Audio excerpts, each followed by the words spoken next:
I just want you to know how sorry we are that things got so fucked up with us and Mr. Wallace. We got into this thing with the best intentions, really. I never... Oh, I'm sorry. Did I break your concentration? I didn't mean to do that. Please, continue. You were saying something about best intentions? What's the matter? Oh, you were finished. Oh, well, allow me to retort. What does Marcellus Wallace look like? What? What country you from? What? What ain't no country I ever heard of? They speak English in what? What? English, motherfucker! Do you speak it? Yes. Then you know what I'm saying. Yes. Describe what Marcellus Wallace looks like. What? Say what again? Say what again? I dare you. I double dare you, motherfucker. Say what one more goddamn time. He's black. Go on. He's bald. Does he look like a bitch? What? Does he look like a bitch? No! Then why you try to fuck him like a bitch, Brett? I didn't. Yes, you did. Yes, you did, Brett. You tried to fuck him. And Marcellus Wallace don't like to be fucked by anybody except Mrs. Wallace. No, there's nobody home. Go away and bother somebody else. There's far too many dwarves in my dining room as it is. If this is some clothead's idea of a joke, I can only say it is in very poor taste. Good evening, boys and girls, ladies, and gentlemen. Turn the lights down low and shut your faces as I wrap you in the cozy blanket of a story. A story as heartwarming and soft as a mother's kiss. Or is it? Shh. No, woman. None of us have to go to anyone. And the idea we do is a mental illness we contracted from breath mint commercials and Sandra Bullock. We can't keep going to each other until we learn to go to ourselves. Stop making our hatred of ourselves someone else's job and just stop hating ourselves. All girls are like onions. They stink? Yes. No. Oh, they make you cry? No. Oh, you leave them out in the sun, they get all brown, start sprouting little white hairs. No. Layers. Onions have layers. What? Say what again? Say what again? I dare you. I double dare you, motherfucker. Say what one more goddamn time. He's black. Go on. He's bald. Does he look like a bitch? What? Who the fuck are you guys? What the fuck are you doing here? Hope you got insurance and shit. You can go to jail for a long time for this. What, free TV? It's not free. It's like stealing. Stealing? You guys are beaming a signal in this fucking trailer park with my permission, not me. So I got these little things that pick up that signal from space. How the fuck is that stealing? What, do you own space? No, NASA does. Now look in this mirror and tell me again what you see. Well, I see...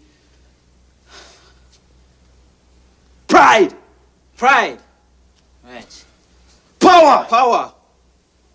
And I see... a badass mother who won't don't take no crap off of nobody. Again! I see pride. Can't hear you! I see power. I see a badass mother who won't take no crap off of nobody. Once again! I see pride. Junior! I see power. I see a badass mother who won't take no crap off of nobody. That's right! Right!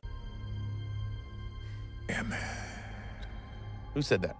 I did. I am Ghost Vitruvius. Emmett, you didn't let me finish earlier because I died.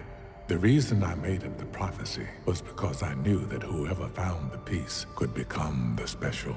Because the only thing anyone needs to be special is to believe that you can be. I know that sounds like a cat poster, but it's true.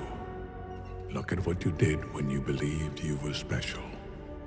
You just need to believe it some more. In many ways, the work of a critic is easy. We risk very little, yet enjoy a position over those who offer up their work and their selves to our judgment. We thrive on negative criticism, which is fun to write and to read.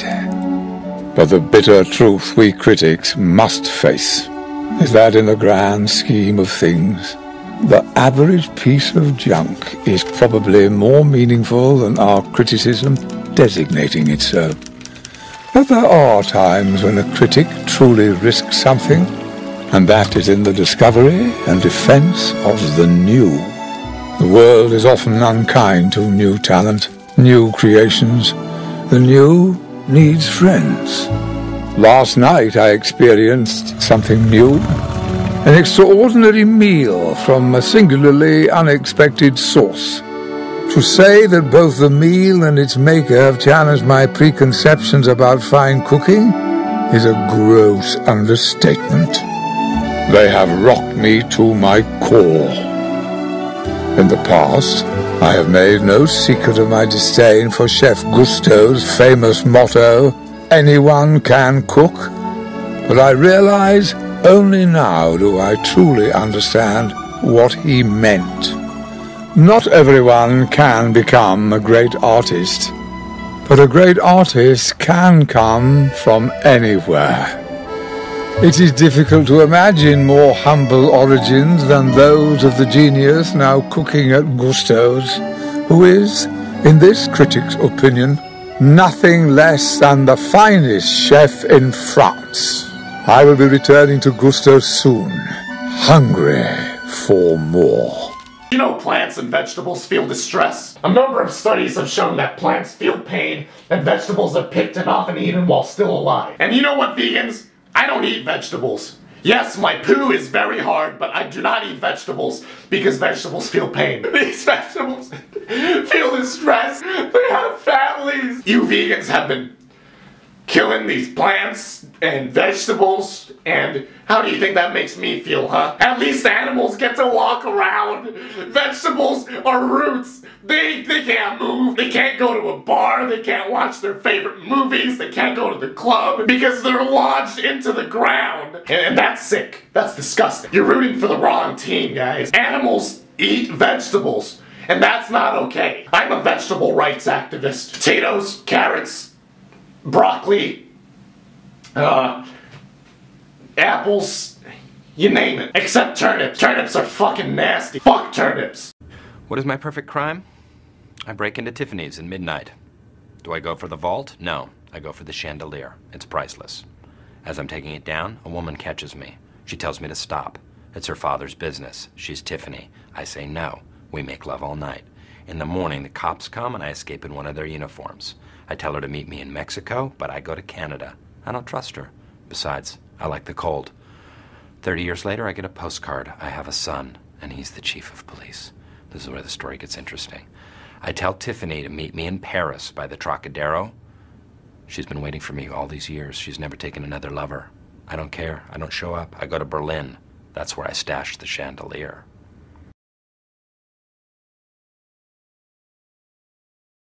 It's the holidays, which means it's time to meet everybody's f***ing boyfriend. This is Matt. This is Matt. This is Greg. This is Jason. This is Bob. This is Jason. This is Jason. This is Mark. Oh yeah, could you excuse me? This is Gregory. What's good? Oh, you call him Gregory. That right there is the full name shuffle. She's doing the full name shuffle.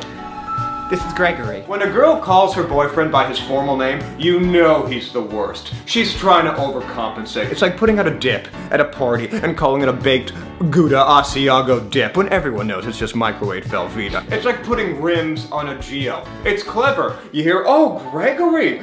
Oh, I imagine a scholar skipping stones in between poetry classes, not a homophobe with an online poker addiction. Goal socks, a Trojan horse for crumminess. Then you meet him, it's like, oh, that's Gregory. Oh, that's Gregory. That's Gregory. Okay, the guy who just said he won't eat dried mangoes because dried mangoes are kinda gay. That's Gregory. Okay, well, if that's Gregory, then I'm the Duke of Brattlesbush. Das war ein Befehl! Der Angriff Steiners war ein Befehl! Wer schickt Sie? Dass Sie es wagen, Sie meinen Befehl zu widersetzen! So weit ist es also gekommen. Das Militär hat mich belogen! Jeder hat mich belogen, sogar die SS! Die gesamte Generalität ist nichts weiter als ein Haufen niederträchtiger, treuloser Feiglinge! Mein Führer, ich kann nicht zulassen, dass die Soldaten, die für Sie verbringen... Nicht als Feiglinge! Verreiter, Versager! Mein Führer, was Sie da sagen, ist ungeheuerlich! Die Generalität ist das Geschmeiß des deutschen Volkes.